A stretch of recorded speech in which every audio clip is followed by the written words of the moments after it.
I'm back. So this video is what you guys voted for on Instagram.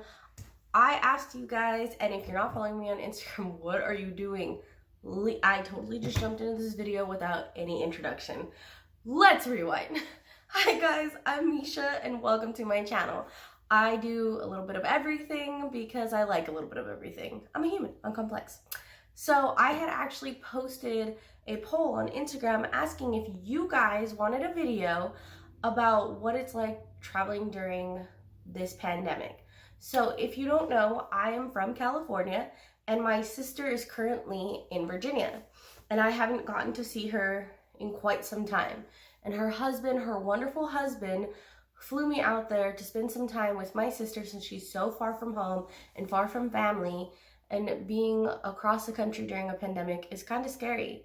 So we waited until things died down and also so I could take time off work, and I flew out to Virginia. You guys wanted to see some behind the scenes footage of what it was like traveling during this time and everything. So here it is. So let's talk about this. So before traveling, I kind of looked into it a little bit and I was told that flights were going to be running at like half capacity, and a bunch of my flights actually got changed because of this. So originally I was supposed to be flying out from California at like 6 a.m. and I was supposed to be getting into Virginia at like 6 in the afternoon or something like that. You know what I mean? Well, they had changed my flight because of this capacity thing, because of COVID, to where I was going to have a 6-hour layover, or 6.5 hours in Dallas. Yeah. So I was okay with that because, you know, I thought, well, if they're only having half, maybe, you know, just, I was okay with it. I'm not one to complain, I guess. So my flight going from California to Dallas really was half capacity. Like, I'm gonna put a video here or here, wherever.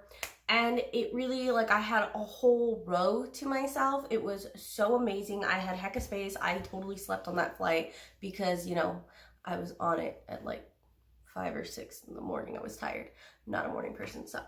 So that flight was probably, I would say, a little less than half capacity. But flying to Dallas, there was no problems. They gave you a bag with your water bottle and your little snack thing in it because they didn't want to walk down the aisles, I guess. I'm not really sure why. So that was half capacity. I got to Dallas and my next flight was 6 hours, so I kind of wandered around the Dallas airport for a while and everybody was wearing masks. And I went to a restaurant in the Dallas, because if you've ever been to Dallas, that airport is huge. I'll put in some videos that I took throughout just wandering around, I guess, and playing in there. I was at gate D, so that's the biggest gate, or like the biggest like building, because they have different ones. And I mean, I'm telling you, it was huge. I had hella space. There wasn't a lot of people there, so I really did keep my social distance and I was wiping everything down, and I literally saw employees walking through constantly and wiping things down, sanitizing things. So that made me feel really good too. Now going from Dallas to Virginia, this plane was packed. I'm talking about sardine packed to the rim. There was no half capacity. It was just sardines. On that flight, actually, we had some bumping landing. Okay, so I'm gonna tell you guys a little bit of a side funny story. So on that flight, landing into Virginia, the plane hit an air pocket. So it was like going down slowly, and then, and I hugged the poor stranger next to me. I was like, ah! And the nice, kind stranger hugged me back.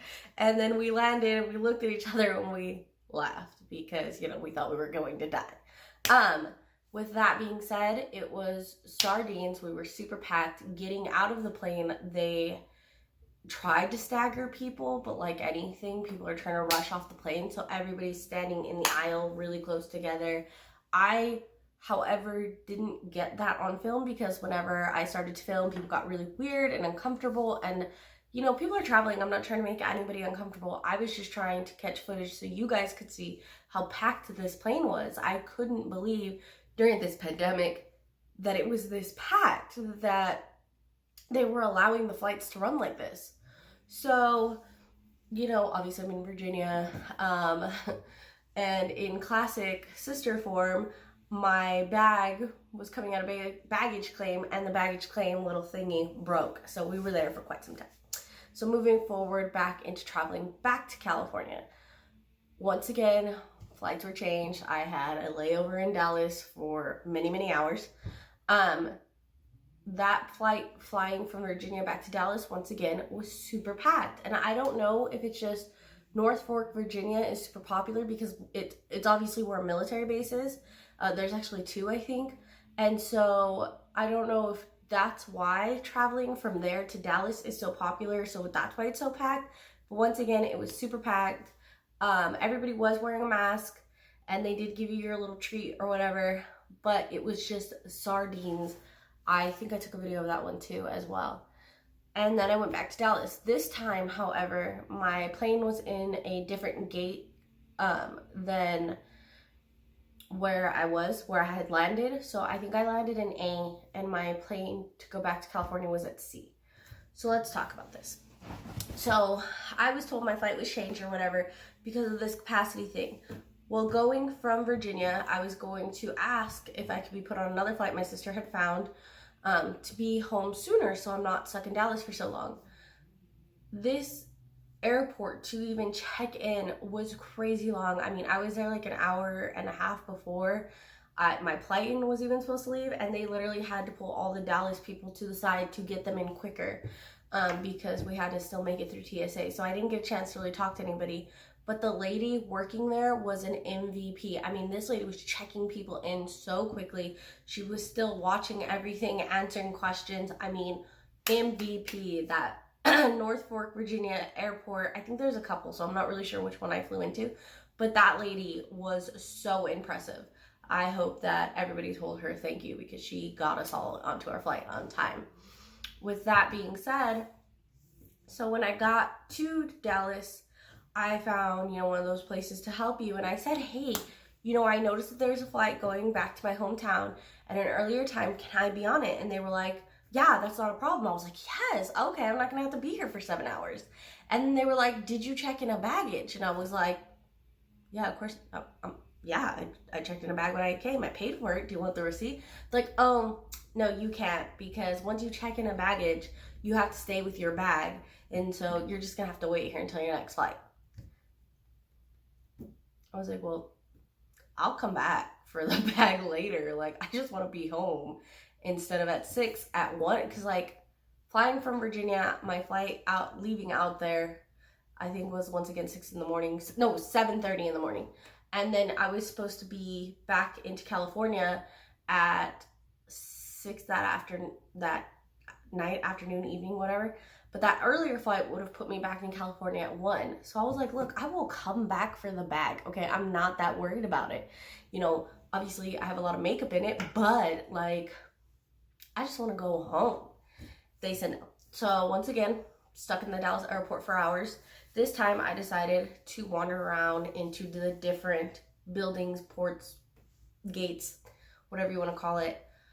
So if you've never been to Dallas, they have a little train, kind of like a BART if you're from San Jose or San Francisco, kind of like that. It's above ground. It's a train that you get on, and it takes you around to the different buildings. I don't know where all these employees were that I had previously seen that were sanitizing everything, because if there had been somebody there, they could have told these people to wait for the next train. I mean, these people were sardine packed in there. I was like, look, I'm not in a rush. I've got 7 hours. I'll sit here and wait for one that I'm not going to be sardined in, But these people were just sardining themselves in. And just like, I was like, you guys are crazy. Like, social distancing. So they did that. I waited. I got on my little train thing. I rode around, looked at all the different places. And my last flight, once again, it was completely packed to the rim like sardines. And it just baffled me that I was told that we're going to be running at half capacity, and they're not. So I obviously bring my own sanitizing wipes. I had my mask on the entire time. which 15 hours with a mask on and headphones in, I was just gross when I got home. I didn't really want to film too much while I was doing that because I looked disgusting. But it just, if you're going to travel during this time, make sure that you're bringing your own sanitizing stuff. You can't help how the planes are going to be. Obviously, I was sardined in a few times. That's what traveling was like during this pandemic. Not too much had changed. TSA still ran the same. Everything pretty much still ran the same. You just had to have a mask now instead of not having one, which at the airport, when there was a lot of space, I didn't really understand the whole having a mask on because nobody was around me. I followed the rules because, obviously we're trying to protect everybody during this time with their health and safety.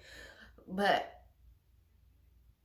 they definitely should do something about those flights. I mean, I'm telling you, me and the person next to us, were like this. Like, it just was so packed. I did, like I said, put footage throughout this of what I could take. I didn't want to make anybody feel uncomfortable filming them, especially when they don't know me. So, yeah. And then for anybody who's going to say, well, you shouldn't have been traveling during this time. My sister lives far. I will always travel to see my sister.